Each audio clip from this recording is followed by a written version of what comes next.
ഈശോമിശിഹായ്ക്ക് സ്തുതിയായിരിക്കട്ടെ. വിശുദ്ധവേദി എന്ന പ്രോഗ്രാമിന് ശേഷം ഏഞ്ചൽസ് ആർമീത ഒരു പുതിയ കാഴ്ചയുമായി നിങ്ങൾക്ക് മുൻപിലേക്ക് എത്തുന്നു. Green room. ഞാൻ ഡാനി. ഞാൻ ആഷ്ലി. യോഹന്നാന്റെ സുവിശേഷം 15-ാം അധ്യായം 16-ാം വാക്യത്തിൽ നാം ഇപ്രകാരം വായിക്കുന്നുണ്ട്: നിങ്ങൾ എന്നെ തിരഞ്ഞെടുക്കുകയല്ല, ഞാൻ നിങ്ങളെ തിരഞ്ഞെടുക്കുകയാണ് ചെയ്തത്. നിങ്ങൾ പോയി ഫലം പുറപ്പെടുവിക്കുന്നതിനും നിങ്ങളുടെ ഫലം നിലനിൽക്കുന്നതിനും വേണ്ടി ഞാൻ നിങ്ങളെ നിയോഗിച്ചിരിക്കുന്നു. ദൈവം ഇങ്ങനെ തിരഞ്ഞെടുത്ത് നിയോഗിച്ച ചില ജീവിതങ്ങളെ നമ്മൾ പരിചയപ്പെടുന്നു, അവരുടെ മാതാപിതാക്കളെ. ഒപ്പം സന്യാസ ജീവിതത്തിലെ അനുഭവങ്ങളും ഇവിടെ പങ്കുവെക്കപ്പെടുന്നു. എല്ലാവർക്കും ഗ്രീൻ റൂമിലേക്ക് സ്വാഗതം.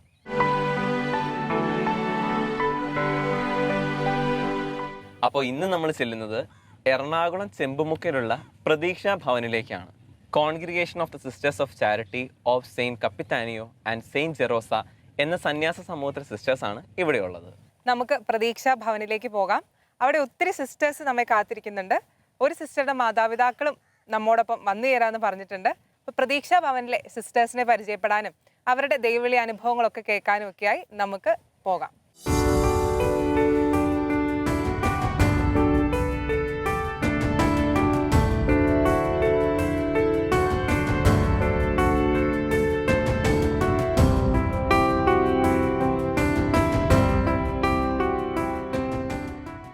ഞങ്ങൾ ഈ കോൺവെന്റും പരിസരവും ഒക്കെ ഒന്ന് നടന്ന് കാണുമായിരുന്നു.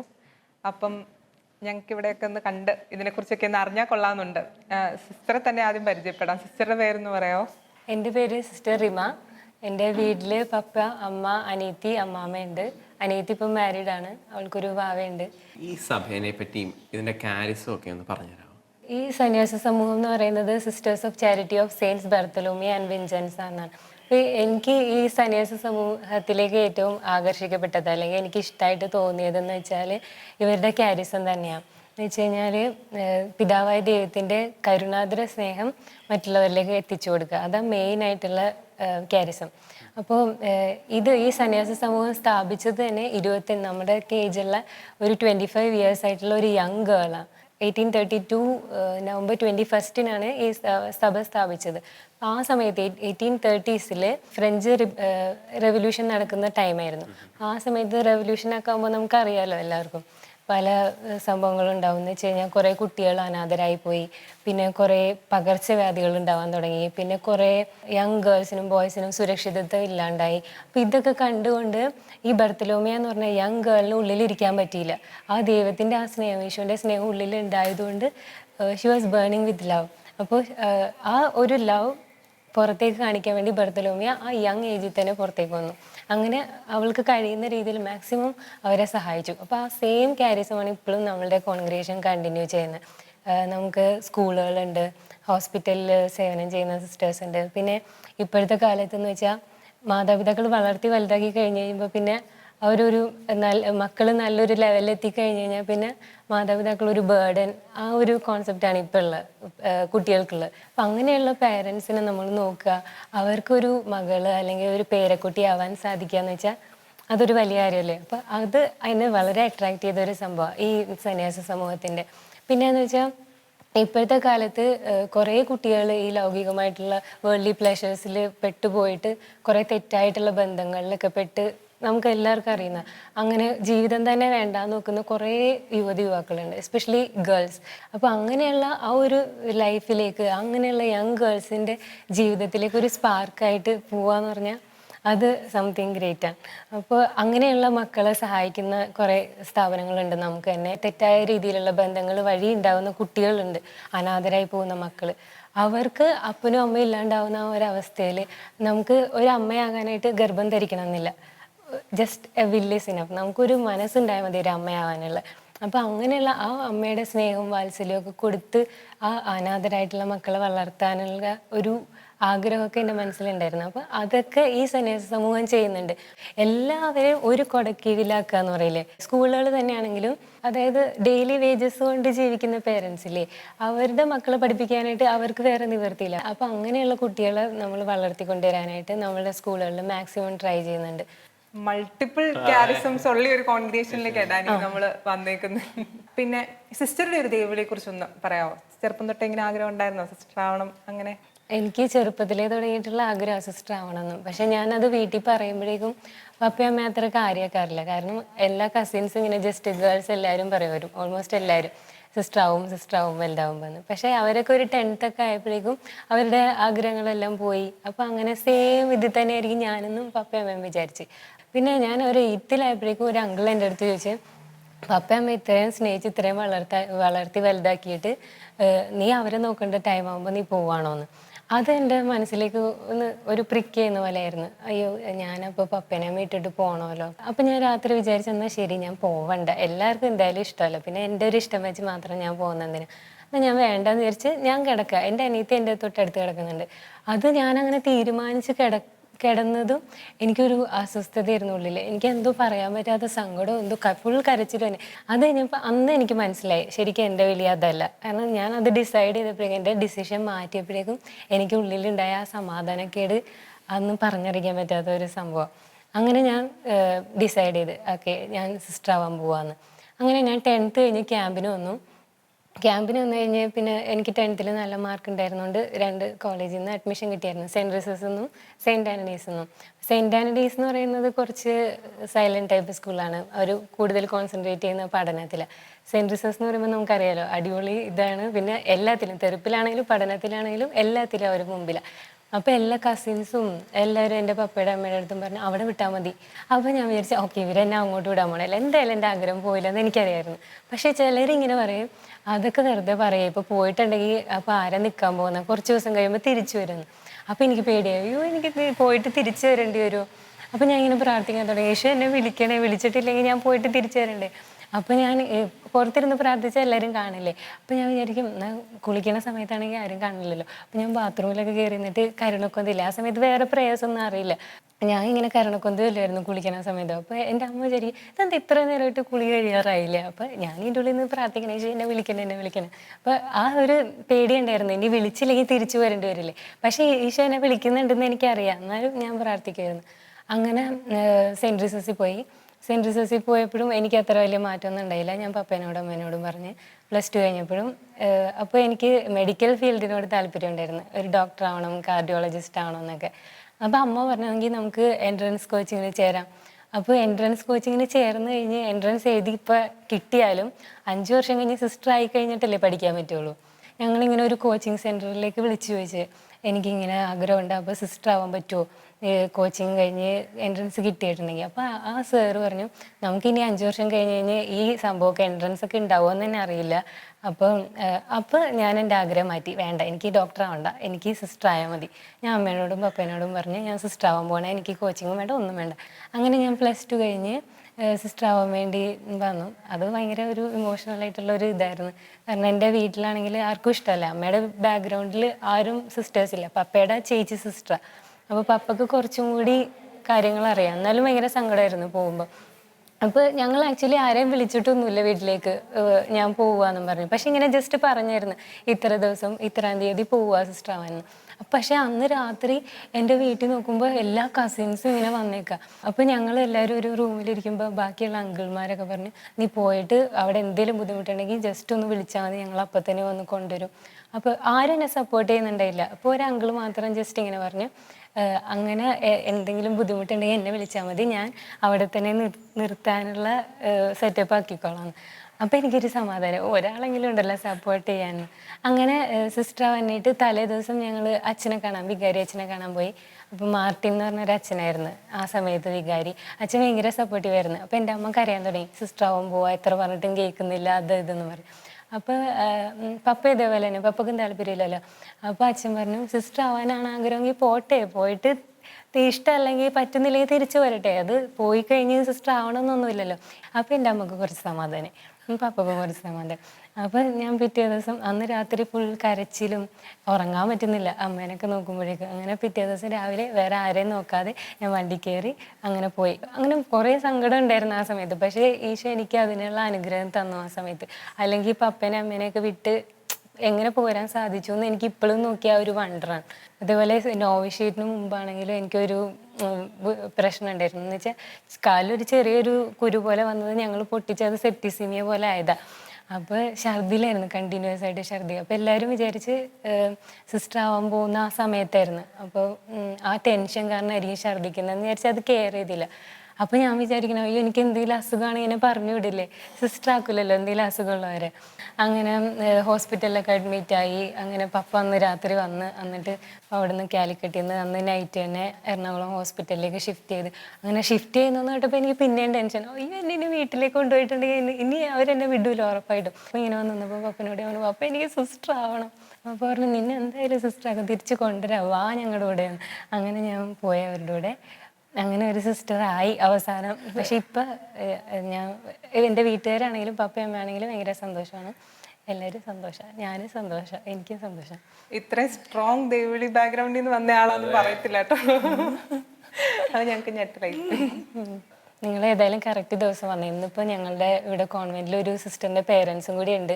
അപ്പോൾ നിങ്ങൾക്ക് അവരുടെ അനുഭവം കൂടി കേൾക്കാനുള്ള ഒരു ചാൻസ് എന്തായാലും ഉണ്ട്. അപ്പോൾ ഇവിടെ കുറച്ച് സീനിയേഴ്സ് ആയിട്ടുള്ള സിസ്റ്റേഴ്സും അല്ലാണ്ടുള്ള സിസ്റ്റേഴ്സ് ചെറുപ്പക്കാരും എല്ലാവരും ഉണ്ട്. അപ്പോൾ നമുക്ക് അവരുടെ ദൈവവിളിയും കൂടി എന്താണെന്ന് അറിഞ്ഞു കഴിയുമ്പോൾ നിങ്ങൾക്ക് കുറച്ചും കൂടി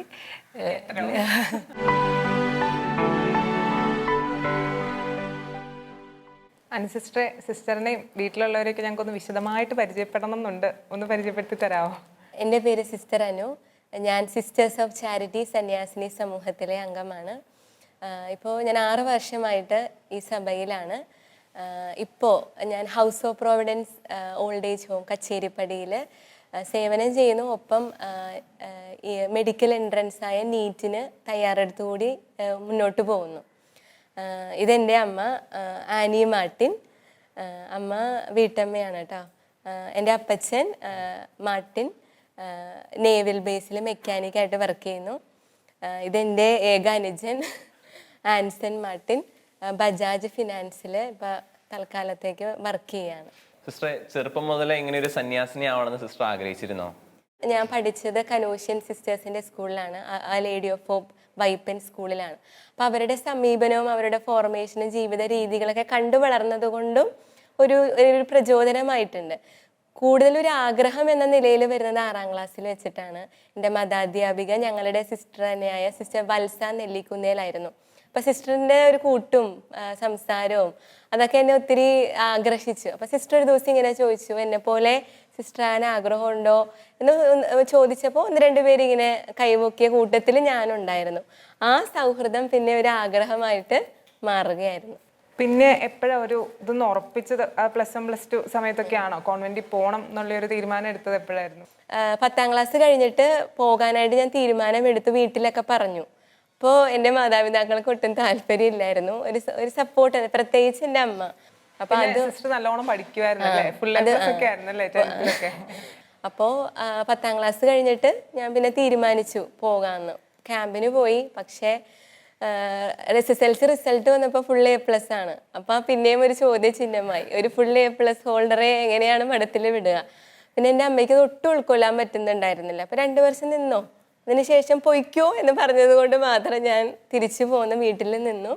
പിന്നെ അങ്ങോട്ട് പഠനം തുടർന്നു. എൻ്റെ അമ്മയ്ക്ക് നിർബന്ധമായിരുന്നു നല്ലൊരു കോളേജിൽ അഡ്മിഷൻ എടുക്കണമെന്ന്. അപ്പോൾ ഞാൻ സെൻറ്റ് മേരീസ് CGHS നമ്മുടെ കാർമലൈറ്റ് CMC സിസ്റ്റേഴ്സിൻ്റെ കൂടെയാണ് പഠിച്ചത്. അപ്പോൾ ഞാൻ ആഗ്രഹിച്ചതുപോലെ തന്നെ നല്ലൊരു അറ്റ്മോസ്ഫിയർ ആയിരുന്നു എനിക്ക് അവിടെ പ്രാർത്ഥിക്കാനും ദൈവവിളി പരിപോഷിപ്പിക്കാൻ പറ്റിയൊരു അറ്റ്മോസ്ഫിയർ. ഞാൻ പറഞ്ഞിരുന്നില്ല അവരോട്. അപ്പോൾ അങ്ങനെ അവിടെ എൻ്റെ +1 +2 കാലഘട്ടം അവിടെയാണ് ഞാൻ പഠിച്ചത്. അപ്പോൾ അതിൻ്റെ ഇടയ്ക്ക് വെച്ച് എൻ്റെ ഒരു ആഗ്രഹത്തിനൊരു മങ്ങലേൽക്കാൻ തുടങ്ങി. കാരണം നല്ല കൂട്ടുകാരും ഫ്രണ്ട്സും കരിയർ ഓറിയൻറ്റഡായി. കുറച്ച് പഠിച്ച് ഇനിയിപ്പോൾ സിസ്റ്റർ ആയില്ലെങ്കിലും അത്ര ആക്കേണ്ട കാര്യമില്ല. അപ്പച്ചനും അമ്മേനെയും നല്ല ജോലിയൊക്കെ മേടിച്ച് നോക്കണം എന്നുള്ളൊരു ആഗ്രഹം മുന്നിട്ട് നിന്നു. ഒരു +1 പകുതി ആയപ്പോഴേക്കും പിന്നെ എല്ലാവരും എൻട്രൻസ് എക്സാം എഴുതാൻ നിർബന്ധിക്കുന്നു, ടീച്ചേഴ്സ് ആണെങ്കിലും. അപ്പം അങ്ങനെ മുന്നോട്ട് പോയി. അങ്ങനെ ഇടയ്ക്ക് വെച്ച് പിന്നെയും ഈശോയുടെ ഒരു വലി ഉള്ളിൽ നിന്ന് അത് നമുക്കൊരു ബ്ലോക്കായി. പിന്നെ എനിക്ക് മുന്നോട്ട് പോകാൻ പറ്റുന്നില്ല. ഒരു +2 പരീക്ഷ എടുക്കാറായപ്പോഴേക്കും. കാരണം ആ ഡിസേൺമെൻറ്റ് പീരീഡ് ആയിരുന്നു. അപ്പോൾ തീരുമാനിക്കാനായിട്ട് ഒത്തിരി ബുദ്ധിമുട്ടുകളിലൂടെ കടന്നു പോകേണ്ടി വന്നു. അതുപോലെ അങ്ങനെ ഒത്തിരി സമ്മർദ്ദം നിറഞ്ഞൊരു സമയത്താണ് ഞാൻ ഈശോയുടെ മുമ്പിൽ നിന്നൊരു ചോദ്യം ചോദിച്ചു. ഇപ്പൊ എൻ്റെ മനസ്സിൽ പ്രയോറിറ്റി കൊടുത്തിരിക്കുന്നത് എൻ്റെ ഫാമിലിക്കാണ്. ഒന്നും തോന്നരുത് ഈശോയെ, എനിക്കൊരു ക്ലാരിറ്റി വേണം, നീ എന്നെ വിളിക്കുന്നുണ്ടെന്ന്. എന്തെങ്കിലും ഒരു ക്ലാരിറ്റി, ഒരു സൈൻ തന്നെ അപ്പം ഇറങ്ങി വരാമെന്ന്. അപ്പോൾ അങ്ങനെ ഇരിക്കുമ്പോഴാണ് അപ്പച്ചൻ വീട്ടിൽ എന്തോ ഒരു സാധനം പൊതിഞ്ഞ് വന്നൊരു ന്യൂസ് പേപ്പറിലേക്ക് എൻ്റെ കണ്ണിങ്ങനെ പോകുന്നത്. ആ ന്യൂസ് പേപ്പർ എൻ്റെ ജീവിതം തന്നെ മാറ്റിമറിച്ചതാണ്. അത് ഞാൻ ഇപ്പോഴും ഒരു കവറിലാക്കി ഇങ്ങനെ സൂക്ഷിച്ച് വെച്ചിട്ടുണ്ട്. ഇതൊരു ഹോളിവുഡ് നടിയുടെ ഒരു ജീവിത കഥയാണ്. അപ്പോൾ എല്ലാം ഉപേക്ഷിച്ച് ഒത്തിരി പ്രശസ്തിയിലൂടെ കടന്നു പോയിക്കൊണ്ടിരുന്ന ഒരു നടിയാണിത്. ഡൊളാറിസ് എന്നാണ് ഇപ്പോഴത്തെ പേര്, മദർ ഡൊളാറിസ്. ഇതെല്ലാം ഉപേക്ഷിച്ച് മിണ്ടാമഠത്തിലേക്ക് ചെന്ന് അങ്ങനെയുള്ളൊരു ജീവിതം നയിക്കുന്ന ഒരു വ്യക്തിയുടെ കഥയാണിത്. അപ്പോൾ ആ സമയത്തുള്ള ഒരു ഓസ്കാർ നോമിനേഷനാണ് സിസ്റ്ററിൻ്റെ ജീവിതം. ആ ജീവിത കഥ ഓസ്കാർ നോമിനേഷന് വന്നിരിക്കുന്നതിൻ്റെ ഒരു ആഡാണിത്. അപ്പോൾ സിസ്റ്ററിൻ്റെ കഥ വളരെ ഷോർട്ടായിട്ട് ഇവിടെ കൊടുത്തിട്ടുണ്ട്. അപ്പോൾ ഈശോ എൻ്റെ മനസ്സിലേക്ക് ഇങ്ങനെ ഇട്ട ഒരു ചോദ്യമുണ്ട്, നിനക്കിങ്ങനെ ഉപേക്ഷിക്കാനായിട്ട് കുറച്ച് കാര്യങ്ങളല്ലേ ഉള്ളൂ, അതിനേക്കാൾ എത്രയോ വലിയ കാര്യങ്ങൾ ഉപേക്ഷിച്ച് എന്നെ അനുഗമിച്ചവരുണ്ട് എന്നുള്ളതിൻ്റെ ഒരു തെളിവാണിത്. ഇനി നീ തീരുമാനിച്ചോ എന്നുള്ളൊരു ചിന്തയാണ് എൻ്റെ മനസ്സിലേക്ക് ആദ്യം വന്നത്. പിന്നെ മനസ്സിന് വളരെ ഒരു ശാന്തത. അപ്പോൾ ഉറപ്പിച്ചു കോൺവെന്റിൽ ചേരണം, അതും ഈ സന്യാസ സഭയിൽ ചേർന്ന് ഈശോയ്ക്ക് വേണ്ടി ജീവിക്കണം എന്നുള്ള ഒരു ആഗ്രഹം. ഇവരെ ഈ പത്രം കാണിച്ചിരുന്നോ? ഇല്ല, ഇവര് ഇപ്പോഴാണ് ഈ ഒരു ചരിത്രം അറിയുന്നത്. ഇവർക്ക് അങ്ങനെ അറിയില്ല, ഞാൻ ഷെയർ ചെയ്തിട്ടുമില്ല. സിസ്റ്റർ കോൺവെന്റിൽ ചേർന്നു. അപ്പോൾ സന്യാസത്തിൻ്റെ ഒരു വലിയൊരു ഇമ്പോർട്ടൻ്റ് ആയിട്ടുള്ള ഒരു ഭാഗമാണ് നോവിഷ്യേറ്റ് എന്ന് ഞങ്ങൾ ഒരുപാട് അങ്ങനെ കേട്ടിട്ടുണ്ട്. അപ്പോൾ സിസ്റ്ററിൻ്റെ നോവിഷ്യേറ്റ് ജീവിതത്തെ പറ്റി ഒന്ന് ഷെയർ ചെയ്യാമോ? ഞാൻ നോവിഷ്യേറ്റ് ചെയ്തത് മാംഗ്ലൂരിലെ ബെൽവദരെ കോൺവെന്റിലായിരുന്നു. അപ്പോൾ അവിടെ വെച്ച് അതിൻ്റെതായിട്ടുള്ള പ്രശ്നങ്ങളൊക്കെ ഉണ്ടായിരുന്നു. അതായത് ആ ഒരു ഫോർമേഷൻ്റെ ടൈമിലുള്ള സ്ട്രഗിൾസ് ഒക്കെ ഉണ്ടായിരുന്നു. അതിലൊരു സ്ട്രഗിള് എന്ന് പറയുന്നത് ഒരു പകുതി നോവിഷ്യേറ്റ് കാലഘട്ടം പകുതി ആയപ്പോൾ എൻ്റെ വീട്, എൻ്റെ മാതാപിതാക്കള്, എൻ്റെ അനുജൻ അവരൊക്കെ മനസ്സിലോട്ട് അങ്ങ് വന്ന് ഇനി മുന്നോട്ട് പോകണോ എന്നുള്ളൊരു ചിന്ത. പിന്നെ അമ്മയുടെ കുറെ കത്തൊക്കെ വന്നിട്ടുണ്ടായിരുന്നു ആ സമയത്ത്. അതൊരു കാര്യമാണ്. അമ്മ എല്ലാ മാസവും മുടങ്ങാതെ എനിക്ക് കത്തെഴുതുമായിരുന്നു. I love you Anu, I miss you, I am waiting for you, അങ്ങനെയുള്ള കുറച്ച് 2-3 വാചകങ്ങളാണ്. പക്ഷെ മുടങ്ങാതെ എനിക്ക് ആ ലെറ്റർ തരുമായിരുന്നു. അപ്പം അതൊരു സപ്പോർട്ടീവാണ്. പക്ഷെ എനിക്ക് മനസ്സുകൊണ്ട് എൻ്റെ അമ്മ എന്നെ സപ്പോർട്ട് ചെയ്യണം എന്നുള്ളൊരു ആഗ്രഹം എനിക്കുണ്ടായിരുന്നു. സപ്പോർട്ട് ചെയ്യും ഭാവിയിൽ എന്നുള്ളൊരു പ്രതീക്ഷ കൂടി എനിക്കുണ്ടായിരുന്നു. അപ്പോൾ അങ്ങനെ കത്തുകളൊക്കെ വരും. അപ്പോൾ ഞാൻ എല്ലാം നന്നായിട്ട് നോക്കും, എന്തെങ്കിലും ഒരു മാറ്റം ഉണ്ടോ. അപ്പോൾ ഒരു ദിവസം ഒരു വാചകം എന്നെ ഏറെ സ്പർശിച്ചു. അത് I am proud of you my daughter എന്ന് എൻ്റെ അമ്മയുടെ കൈപ്പടയിൽ എഴുതി. അതെനിക്ക് ആ ഒരു എനർജി എന്ന് പറയുന്നത് നമുക്കൊരു വളരെ സപ്പോർട്ടീവാണ്. കാരണം എന്നെ ഏറ്റവും അധികം എല്ലാ കാര്യത്തിലും എൻ്റെ കൂടെ നടന്ന് സപ്പോർട്ട് ചെയ്തിരുന്നത് എൻ്റെ അമ്മയായിരുന്നു. ഈ ഒരു കാര്യത്തിൽ അമ്മ എന്നെ എതിർത്തപ്പോൾ എൻ്റെ മനസ്സിൽ വളരെയധികം സങ്കടം ഉണ്ടായിരുന്നു. അപ്പൊ അമ്മേനെയും ദൈവം മാറ്റി എന്നുള്ളതാണ് എനിക്ക് പറയാനുള്ളത്. അപ്പൊ ഇത് കഴിഞ്ഞതിന് ശേഷമാണ് ഞാൻ നേരത്തെ പറഞ്ഞില്ലേ ഒരു വീടിന്റെ ഒരു ചിന്ത, ഇനി മുന്നോട്ട് പോകണം, തിരിച്ചു പോയി വീടൊക്കെ നോക്കിക്കോളാം എന്നുള്ളൊരു ചിന്ത. അപ്പോൾ ആ സമയത്താണ് ഒരു ധ്യാനം കൂടുന്നതും. അപ്പൊ ഞങ്ങളുടെ നോവിസ് മിസ്ട്രസ് സിസ്റ്റർ തെൽമ എന്നോട് പറഞ്ഞു, 2 ബെഞ്ചിലും കൂടി കാല് കുത്താൻ പറ്റത്തില്ല, ഒന്നുകിൽ വീട്ടിൽ പോവാ അല്ലെങ്കിൽ എൻ്റെ കൂടെ നിൽക്കുക എന്നുള്ളൊരു തീരുമാനം. അപ്പൊ വളരെ ബ്ലാങ്ക് ആണ്, എന്താണ് ചെയ്യേണ്ടത്. ഈശോയുടെ മുൻപിൽ മണിക്കൂറുകളാണ് ഞാൻ ആ സമയങ്ങളിലൊക്കെ സ്പെൻഡ് ചെയ്തത്. അപ്പോൾ ഒരു ദിവസം അവിടെ വലിയൊരു ക്രൂശിത രൂപം ഉണ്ടായിരുന്നു. അപ്പോൾ ഇങ്ങനെ പെട്ടെന്നാണ് എൻ്റെ കണ്ണുകൾ ഈശോയുടെ കരങ്ങളിലേക്ക് പോകുന്നത്. അപ്പോൾ ഞാൻ കേട്ട ഒരു ശബ്ദം ഇതാണ്, നിന്റെ കുടുംബത്തെ നോക്കാൻ എൻ്റെ കരങ്ങൾ ശക്തമാണെന്ന് നിനക്ക് തോന്നുകയാണെങ്കിൽ നീ ഇവിടെ നിന്നോ, അല്ലെങ്കിൽ അടുത്ത ദിവസം തന്നെ ഇവിടെ നിന്ന് പൊയ്ക്കോ. ഈ ഒരു അനുഭവം എന്ന് പറയുന്നത് പിന്നീട് അങ്ങ് മുന്നോട്ട് പോകാൻ എനിക്ക് ഏറെ ശക്തി തന്ന ഒരു ഈശോയുടെ വ്യക്തിപരമായ ഒരു ഇടപെടലായിരുന്നു. പിന്നീട് ഒന്നും നോക്കിയില്ല, യെസ് ടു ദ ലോർഡ്. അങ്ങനെ ഞാൻ സഭാവസ്ത്രം സ്വീകരിച്ച് ഒരു സിസ്റ്ററായി.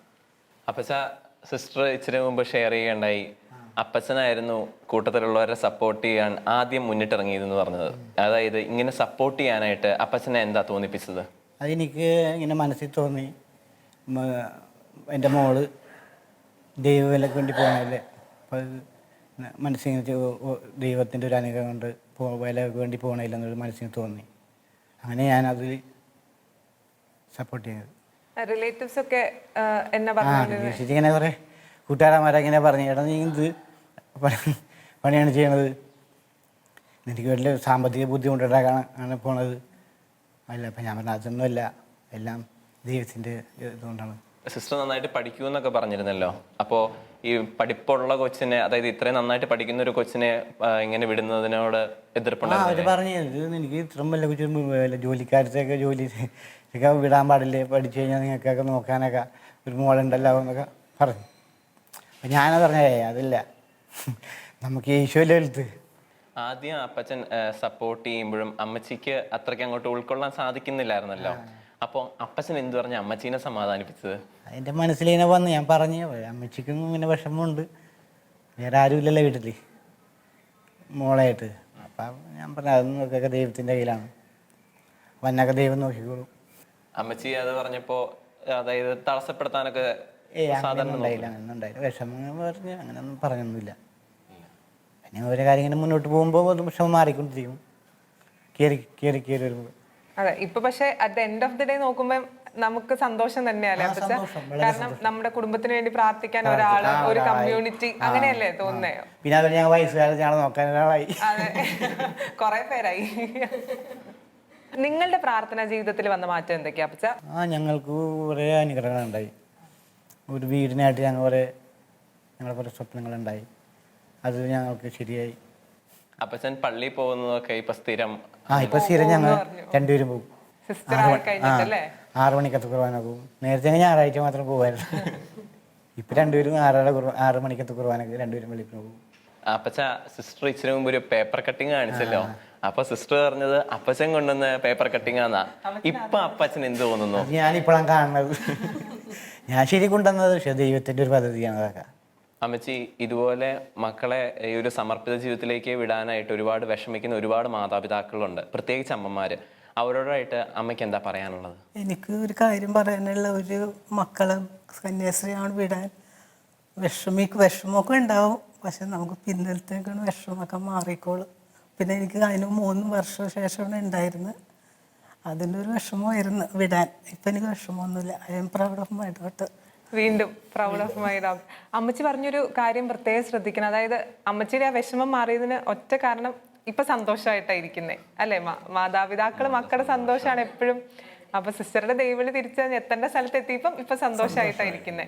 അപ്പൊ അതാണ് എനിക്ക് തോന്നുന്നത് ഈ ഒരു ഹൈലൈറ്റ്. സിസ്റ്ററായിട്ട് ഒരുപാട് അനുഗ്രഹം കുടുംബത്തിൽ കിട്ടിയിട്ടുണ്ടല്ലേ? നിങ്ങൾക്ക് വേണ്ടി പ്രാർത്ഥിക്കാൻ ഒരു ആളാണല്ലോ നമ്മുടെ കുടുംബങ്ങൾക്കെല്ലാം വേണ്ടിയിട്ട്. ഇനി നമുക്ക് സിസ്റ്ററിന്റെ സഹോദരന്റെ അടുത്തേക്ക് വരാം. ആൻസൺ ചേട്ടാ, പെങ്ങളിങ്ങനെ മടത്തിപ്പോയപ്പോ എങ്ങനെയാ, മിസ് ചെയ്തായിരുന്നോ? ഞാൻ 9ാം ക്ലാസ്സിൽ പഠിക്കുമ്പോഴാണ് ചേച്ചി പോണത്. അപ്പോൾ ആ സമയത്ത് ഭയങ്കര മിസ്സിങ് ആയിരുന്നു. കാരണം എന്ന് വെച്ചാൽ ഞാൻ ഡെയിലി എല്ലാ കാര്യങ്ങളും ഷെയർ ചെയ്ത് ചേച്ചിനോടായിരുന്നു. അപ്പോൾ ആ ടൈമിൽ അത്യാവശ്യം ഭയങ്കര മിസ്സിങ് ആയിരുന്നു. പിന്നെ ചേച്ചിയുടെ അതൊരു ആഗ്രഹമാണെന്നൊക്കെ ചിന്തിച്ചപ്പോൾ അതിൽ നിന്ന് ഓവർകം ചെയ്ത് വന്ന് പിന്നെ ചേച്ചി സന്തോഷമായിട്ടിരുന്നപ്പോൾ എനിക്കും ഹാപ്പിയായി. എന്നാ സിസ്റ്റർ ഇടയ്ക്കിടയ്ക്ക് ഓടി ഓടി വരും ഇവിടെ എറണാകുളത്ത് തന്നെ ആയതുകൊണ്ട്? ചേച്ചി ഇപ്പം എറണാകുളത്ത് ആയതുകൊണ്ട് ഞാൻ ഡെയിലി എന്തെങ്കിലുമൊക്കെ ഉണ്ടെങ്കിൽ പോയി കാണും. പിന്നെ എന്തെങ്കിലും ആവശ്യം ഉണ്ടെങ്കിൽ വിളിക്കും. പിന്നെ അവിടുത്തെ സിസ്റ്റർമാരൊക്കെ അത്യാവശ്യം നല്ല കമ്പനിയുമാണ്, അതുകൊണ്ട് പിന്നെ നല്ല ഇതായിട്ട് പോണ്. ഒരു പെങ്ങളെ കൊടുത്തപ്പോൾ 1000 പെങ്ങന്മാരെ കിട്ടി. അവിടുത്തെ എല്ലാവരും പിന്നെ ഇടയ്ക്ക് ഞാൻ ബർത്ത്ഡേക്ക് ആകുമ്പോഴും വിഷ് ചെയ്യാനും എല്ലാ കാര്യങ്ങൾക്കായിട്ടും വിളിക്കും. പിന്നെ എന്തെങ്കിലുമൊക്കെ ഉണ്ടെങ്കിൽ പ്രാർത്ഥിക്കാൻ പറയും. എല്ലാത്തിനുമായിട്ട് നല്ലൊരു ഇതാണ് ഇപ്പം സന്തോഷമാണ്. നല്ല സിസ്റ്ററുടെ സന്തോഷം കുടുംബത്തിന് മുഴുവൻ ആനന്ദമായിട്ട്. ആൻസൺ പറഞ്ഞ പോലെ ചേച്ചി ഹാപ്പി ആയിട്ടിരിക്കുന്നതുകൊണ്ട് ഞങ്ങളെല്ലാവരും സന്തോഷത്തോടെ ഇരിക്കുന്നു എന്ന്. അപ്പൊ ഇത് ഒത്തിരി കുടുംബങ്ങൾക്കൊരു വലിയ ബോധ്യമായിരിക്കും. അനു സിസ്റ്ററുടെ ജീവിതം എടുക്കുകയാണെങ്കിൽ ഒരു പത്രക്കടലാസിലൂടെ ഈശോ സംസാരിച്ചു, പിന്നെ വീണ്ടും ഒരു വൊക്കേഷൻ ക്രൈസിസ് വന്നപ്പോൾ ക്രൂശിത രൂപത്തിലൂടെ ഈശോ സംസാരിച്ചു അല്ലേ? അങ്ങനെയാണ് സിസ്റ്ററുടെ ദൈവവിളി കൊണ്ടുവന്നത്. അപ്പൊ ഇപ്പം ഇവിടെ നിൽക്കുമ്പം സിസ്റ്റർക്ക് എന്താ ശരിക്കും തോന്നുന്നേ? ശരിക്കും ഞാൻ വളരെ ഹാപ്പിയാണ് ഈ ഒരു കോൺഗ്രിഗേഷനിലൂടെ ഈശോയെ സേവിക്കാനായിട്ട് ഈശോ എന്നെ വിളിച്ചതിൽ. അപ്പം നിങ്ങളെല്ലാവരും കേട്ടു എൻ്റെ കുടുംബത്തിൽ നടന്ന മാറ്റങ്ങളും എനിക്ക് വ്യക്തിപരമായി നടന്ന മാറ്റങ്ങളും. അപ്പം ഈശോ അന്ന് പറഞ്ഞ വാചകമില്ലേ, എൻ്റെ കുടുംബത്തെ നോക്കാൻ ഞാൻ ശക്തനാണെന്ന് നിനക്ക് തോന്നുന്നുണ്ടെങ്കിൽ ഫോളോ മീ എന്നാണ് ഞാൻ അന്ന് കേട്ട സ്വരം. ആ ശബ്ദം ഒരു മങ്ങലേൽക്കാതെ ഞാൻ ഇപ്പോഴും അനുഭവിക്കുകയാണ്.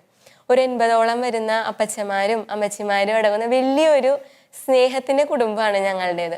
ശരിക്കും നമ്മളൊരു ദൈവവിളിയിലോട്ട് കിടക്കുമ്പോൾ നമ്മൾ ഒറ്റയ്ക്കാവല്ല അല്ലെ, നമ്മളൊരു കമ്മ്യൂണിറ്റിയിലോട്ട് അങ്ങ് കയറി ചെല്ലുക. ഇപ്പൊ ഞാൻ പറഞ്ഞു ഒരു ഫാമിലി വിട്ടപ്പോ എനിക്ക് ഒത്തിരി ഫാമിലിനെ കിട്ടി. അപ്പൊ നമ്മൾ ഒരിക്കലും ഒറ്റയ്ക്കാകുന്നില്ല.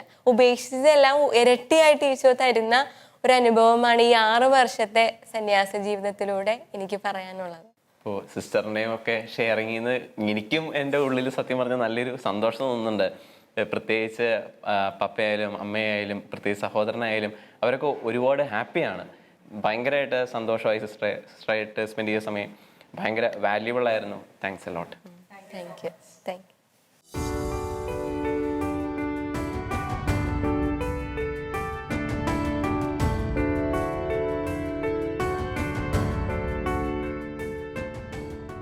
നമ്മുടെ കൂടെ ഇപ്പോൾ ഉള്ളത് സിസ്റ്റർ വിമല വർക്കി. ഇവിടെ വന്നപ്പോൾ തൊട്ട് ഞങ്ങൾ പരിചയപ്പെടണം എന്ന് വിചാരിച്ചുകൊണ്ടിരുന്ന ഒരു സിസ്റ്ററാ. കാരണം ഇതിലേക്കൂടെ നല്ല ജില്ലായിട്ട് ഓടിച്ചാടി നടക്കുന്ന ഒരാളാണ് സിസ്റ്റർ വിമല വർക്കി. അപ്പൊ നമുക്ക് സിസ്റ്ററോട് തന്നെ കൂടുതൽ കാര്യങ്ങളൊക്കെ ചോദിച്ചറിയാം. സിസ്റ്ററെ ഒന്ന് പരിചയപ്പെടുത്താവോ? എൻ്റെ പേര് നിങ്ങൾ പറഞ്ഞതുപോലെ സിസ്റ്റർ വിമല. ഞാൻ കാഞ്ഞിരപ്പള്ളിക്കാരിയാണ്. വീട് കിഴക്കേത്തലക്കിൽ നിന്നാണ് വീട്ടുപേര്. ഞങ്ങൾ എൻ്റെ അപ്പൻ്റെ വക്കീലായിരുന്നു, അമ്മ ഹൗസ് വൈഫാണ്. ഞങ്ങൾ 11 മക്കളാണ്. എൻ്റെ മൂത്തത് 3 ബ്രദേഴ്സും 2 സിസ്റ്റേഴ്സും. എൻ്റെ ഇളയതിന് 3 ബ്രദേഴ്സും 2 സിസ്റ്റേഴ്സും. ഞാൻ നടുക്കത്തെയാണ്. പിന്നെ കോൺവെൻറ്റിൽ പോകാൻ എനിക്ക് വലിയ ആഗ്രഹം ഉണ്ടായിരുന്നു. ഒന്ന് പഠിച്ചുകൊണ്ടിരിക്കുമ്പോൾ ഇത് ആഗ്രഹം ഉണ്ടെങ്കിൽ, പക്ഷേ വളരെ ആക്റ്റീവായിരുന്നു. സ്കൂളിലും അതിലും ഇതിലൊക്കെ ഇങ്ങനെ നടന്നു പോവുകയൊക്കെ ചെയ്യുമായിരുന്നു. പക്ഷേ അവരൊക്കെ ഓർത്തും അങ്ങനെ അതൊന്നും ഇപ്പോൾ പോകത്തൊന്നുമില്ല, അവിടെ നടപ്പ് എടുപ്പൊക്കെ കണ്ട അതൊന്നും പോവുകയല്ല എന്നുള്ളതാണ് വീട്ടിൽ പറഞ്ഞിരുന്നത്. പക്ഷെ എൻ്റെ ഉള്ളിൽ എനിക്ക് ഈശോയുടെ കൂടെ പോകണമെന്നുണ്ടായിരുന്നു. പ്രത്യേകിച്ച് പാവപ്പെട്ട കുഞ്ഞുങ്ങൾക്ക്, അപ്പനും അമ്മയും ഇല്ലാത്ത കുഞ്ഞുങ്ങൾക്ക് സ്നേഹം കൊടുക്കണമെന്ന് എനിക്ക് അന്ന് ഒരു ആഗ്രഹം തോന്നിയിരുന്നു. പക്ഷെ ഞാനത് ആരോടും പറഞ്ഞില്ല. SSLC കഴിഞ്ഞപ്പം എൻ്റെ അച്ഛനോട് ചാച്ചനോട് പറഞ്ഞു, ചാച്ചാ ഞാൻ കോൺവെൻറ്റ് ചേരുകയെന്ന് പറഞ്ഞു. അപ്പം ചാച്ചൻ പറയുക, കോൺവെൻറ്റിലൊക്കെ പോകുന്ന സിസ്റ്റേഴ്സിനെയൊക്കെ എനിക്കിഷ്ടം, മോളിപ്പോൾ പോകണ്ട, മോളൊരു കാര്യം ചെയ്യ്, BDC പഠിക്കാൻ പറഞ്ഞു. അങ്ങനെ PDCക്ക് വിട്ടു. PDC കഴിഞ്ഞ് 2ാമത്തെ വർഷമായപ്പോൾ ഞാൻ ചാച്ചാ ഞാൻ കോൺവെൻറ്റിൽ പോകണം, എനിക്ക് ആഗ്രഹമുണ്ട്, ഞാൻ പോട്ടെ. അത് വേണ്ട, അതും കഴിഞ്ഞ് ഇത് BSc ആക്കാം, അന്നേരമൊക്കെ തീർച്ചയായിട്ടും പോയാൽ മതി എന്ന് പറഞ്ഞു. അപ്പോൾ അങ്ങനെ പറഞ്ഞപ്പോൾ എനിക്ക് പോകണമെന്ന് വളരെ ഭയങ്കര ത്രില്ലായിരുന്നു. എങ്ങനെയും പോയി ഈശോയുടെ കൂടെ പോകണം, ഈ പാവങ്ങളെയൊക്കെ നോക്കണം, സ്നേഹം കൊടുക്കണം, ഇങ്ങനെയൊക്കെ ഒരു ആഗ്രഹം തോന്നി. അങ്ങനെ പറഞ്ഞു കഴിഞ്ഞപ്പോഴത്തേക്ക് ഇവരൊന്നും അനങ്ങുന്നില്ല. ചാച്ചനും അനങ്ങുന്നില്ല, അമ്മച്ചി അനങ്ങുന്നില്ല. ഞാൻ തന്നെ ഒരു ഡേറ്റ് ഒന്ന് തീരുമാനിച്ചു. ഞാൻ പറഞ്ഞാലും ഒളിച്ചു പോവേ, അല്ല ഞാൻ പൊക്കളയെന്ന് പറഞ്ഞ്. അപ്പോൾ അമ്മച്ചക്ക് ഇച്ചിരി പേടിയായി, എങ്ങാനും പൊക്കളഞ്ഞെങ്കിലോ എന്ന് ഓർത്ത്. എങ്ങോട്ടോ കോൺവെൻറ്റിലേക്കാണ് ഒളിച്ചോടുന്നത്. ഏതായാലും ഞാനങ്ങ് ഡേറ്റ് ഫിക്സ് ചെയ്ത് ഇന്ന ദിവസം പോവുക എന്ന് പറഞ്ഞു. അപ്പോഴത്തേക്ക് ചാച്ചനും അമ്മച്ചൊക്കെ ഒന്ന് മൂവ് ചെയ്യാൻ തുടങ്ങി. അങ്ങനെ ഞാൻ അനിത്യം കൊണ്ടുപോയി അച്ഛൻ വികാരിച്ചൻ്റെ അടുത്ത് പോയി സർട്ടിഫിക്കറ്റൊക്കെ വാങ്ങിച്ച് ഇന്ന ഡേറ്റിൽ കലണ്ടർ നോക്കിയേച്ച് ഞാൻ പറഞ്ഞു, ഇന്ന ഡേറ്റിൽ ഞാൻ പോവുക, റിസൾട്ടായിട്ടില്ല, 18 വയസ്സ് തികഞ്ഞിട്ടില്ല, പക്ഷെ ഞാൻ പോവുകയെന്ന് പറഞ്ഞു. അങ്ങനെ കോൺവെൻറ്റ് ചേർന്നിട്ട് 54 വർഷം കഴിഞ്ഞു. പല സ്ഥലങ്ങളിലും എൻ്റെ സ്കൂള്, ഇൻസ്റ്റിറ്റ്യൂഷനിൽ, ഓർഫനേജ്, ഓൾഡ് ഏജ് ഹോം, അങ്ങനെ എല്ലാ തരത്തിലും എല്ലാ സ്ഥാപനത്തിലും വർക്ക് ചെയ്യാനുള്ള സാഹചര്യം. ഞാൻ പ്രൊഫഷണലി ഒരു നേഴ്സാണെങ്കിലും എല്ലായിടത്തും പോയിട്ട് നേഴ്സ് സൂപ്രണ്ടായിട്ട് വർക്ക് ചെയ്തു, സ്റ്റാഫായിട്ട് വർക്ക് ചെയ്തു, സ്റ്റുഡൻ്റായിട്ട് പഠിച്ചു, ലൂർദി പഠിച്ചു. അങ്ങനെ അത് കഴിഞ്ഞിട്ട് നേഴ്സിംഗ് സുപ്പീരിയറായിട്ട് 15 വർഷം എല്ലാ കോൺവെൻറ്റിലും നടന്നു. ഒത്തിരി സന്തോഷവും സംതൃപ്തി എനിക്ക് തോന്നുന്നുണ്ട്. അപ്പൊ ശരിക്കും വിമല സിസ്റ്ററിനെ കാണുമ്പോൾ നമുക്ക് മനസ്സിലാവും 54 വർഷം ഈശോയുടെ ഏറ്റവും നല്ല ഉപകരണമായിട്ട് തന്നെ സിസ്റ്റർ ജീവിക്കുമായിരുന്നു അല്ലേ. അതിന്റെ ആ സന്തോഷവും ആനന്ദം എല്ലാം സിസ്റ്ററുടെ മുഖത്ത് നമുക്ക് കാണാൻ നമുക്ക് അല്ല അത് അങ്ങനെ തന്നെയാ തോന്നുന്നുണ്ടെന്നല്ലോ നമുക്ക്. സത്യം പറഞ്ഞ ഈ ഒരു നിമിഷം തന്നെ ഞങ്ങൾ മനസ്സ് വല്ലാണ്ട് നിറഞ്ഞ ഒരു സമയമായിരുന്നു. Thank you sister. സന്തോഷം, ഒത്തിരി സന്തോഷം.